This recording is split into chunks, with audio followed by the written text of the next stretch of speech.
Yo, what's going on, guys? This is Houston Sports Talk back into the video today, and today we're going to be talking about the Phoenix Suns potentially signing Chris Paul, the 12-time All-Star, 5-time assist champ, and 6-time steals champ. Look, I think this would be a very interesting signing for the Suns to bring back CP3 after the departure a couple seasons ago, but it's reported that the Suns and the Clippers are potentially thinking about bringing back Chris Paul. I think the Suns are the team that makes more sense. Chris Paul wants to be close to LA. I know the Clippers are actually in LA.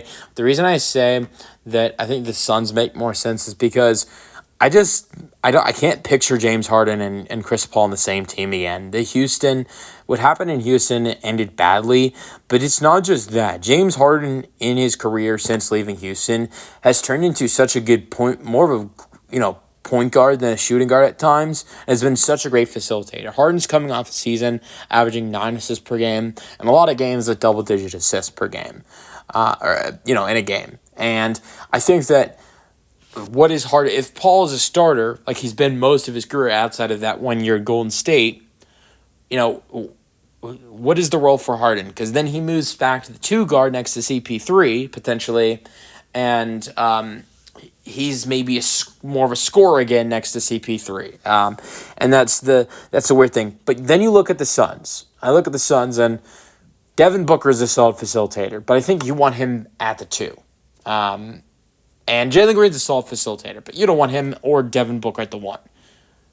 One of the problems I look at is that Tyus Jones is entering free agency. Tyus Jones is I think about to leave the Phoenix Suns, and he was a guy last year who can facilitate the offense for them, and bringing back Chris Paul can be a way of replacing Tyus Jones, and that's why I think that Chris Paul to the Suns makes sense after him spending 3 seasons there. So he spent 3 seasons there, 194 games played.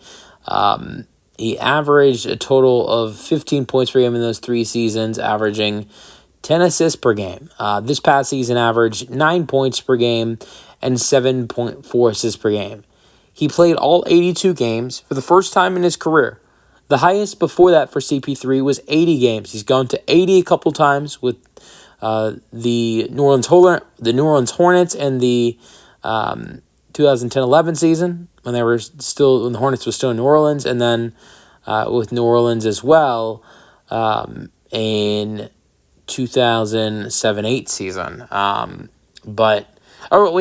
apologies. He did reach 82 one time before that. It was the 82 in the 2014-15 season. So the second time in his career, and the first time he'd been in the 80s since that 2014-15 season.